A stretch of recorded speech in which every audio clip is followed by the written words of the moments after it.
Hi, నేను మీ Sukesh Paul. ఈరోజు కూడా మరో షార్ట్ టాపిక్తో మీ ముందుకు వచ్చాను.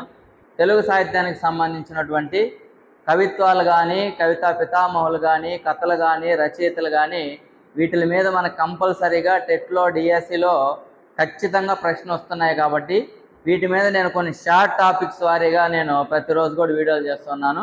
అందులో భాగంగానే ఈరోజు మరో టాపిక్ చూడండి.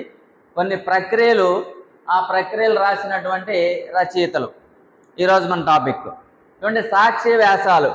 సాక్షి వ్యాసాలు పానుగంటి లక్ష్మీ నరసింహం గారు, పానుగంటి లక్ష్మీ నరసింహం గారు. అలాగే సాక్షి కథ ముల్లపూడి వెంకటరమణ, ఈయన్నే మనం బాపు అని పిలుస్తాం. మంచి చిత్రకారుడు, మనందరికి కూడా తెలుసు. అలాగే రాగమాలిక అనేటువంటి కథ, రాగమాలిక అనేటువంటి కథ చతుర్వేదుల నరసింహ శాస్త్రి, ఈయనకి మరొక పేరు అమరేంద్ర, అమరేంద్ర. అలాగే జనానా కథ, జనానా కథ అనేటువంటి ప్రక్రియని గోపీచంద్ రాశారు, త్రిపురనేని గోపీచంద్ గారు. అలాగే తెలుగు జనానా అనేటువంటి కథ రాయనం వెంకట శివుడు, రాయనం వెంకట శివుడు. అలాగే బొడ్రాయి అనేటువంటి కథ, బొడ్రాయి అనేటువంటి కథను రాసినటువంటి వ్యక్తి భూపాల్ గారు, భూపాల్.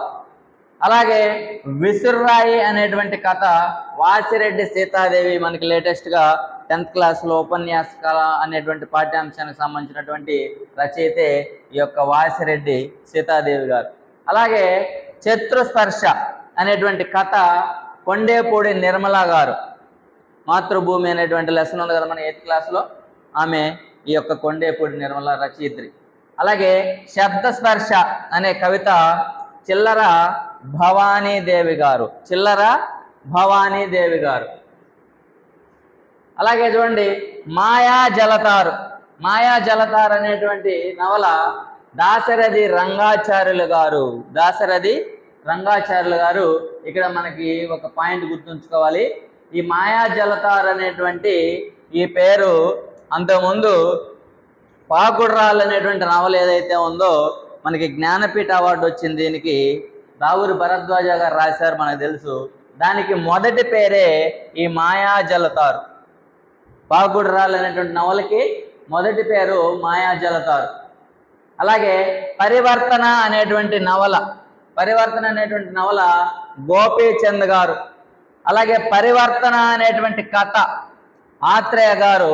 ఆత్రేయ గారు అసలు పేరు కూడా మనకి బిట్ రూపంలో అడగడం జరుగుతుంది. ఆత్రేయ అసలు పేరు ఏంటి? కిలాంబి లక్ష్మీ నరసింహాచార్యులు గారు. అలాగే పాకీది అనేటువంటి కథ, పాకీది అనేటువంటి కథ వేదం శివరామకృష్ణ శాస్త్రి గారు. అలాగే పాకీ పిల్ల అనేటువంటి కథ వేదుల సత్యనారాయణ, పాకీ పిల్ల అనేటువంటి కథ వేదుల సత్యనారాయణ. అలాగే పాకీ పిల్ల అనేటువంటి ఖండకావ్యం రాసినటువంటి వారు కరుణశ్రీ. కరుణశ్రీ అనగానే మనకి గుర్తొచ్చేటువంటి పేరు జంధ్యాల పాపయ్య శాస్త్రి గారు. ఇవి మనకి తెలుగు సాహిత్యంలో ఉన్నటువంటి కొన్ని ప్రక్రియలు, ఆ ప్రక్రియలకు సంబంధించినటువంటి రచయితలు. ఈ విధమైనటువంటి షార్ట్ టాపిక్స్ కోసం మన ఛానల్ మీద ఒక కన్ను వేసించండి. మీకు టెట్ కానీ, డిఎస్సిలో కానీ, అలాగే సెట్, నెట్కి ప్రిపేర్ అవుతున్నటువంటి తెలుగు అభ్యర్థులు ఎవరైతే ఉన్నారో వాళ్ళందరికీ కూడా మన వీడియోలు మీకు యూజ్ అవుతాయని నేను ఆశిస్తున్నాను. మళ్ళీ నెక్స్ట్ టాపిక్లో మళ్ళీ కలుద్దాం. అంతవరకు సెలవు. ధన్యవాదాలు.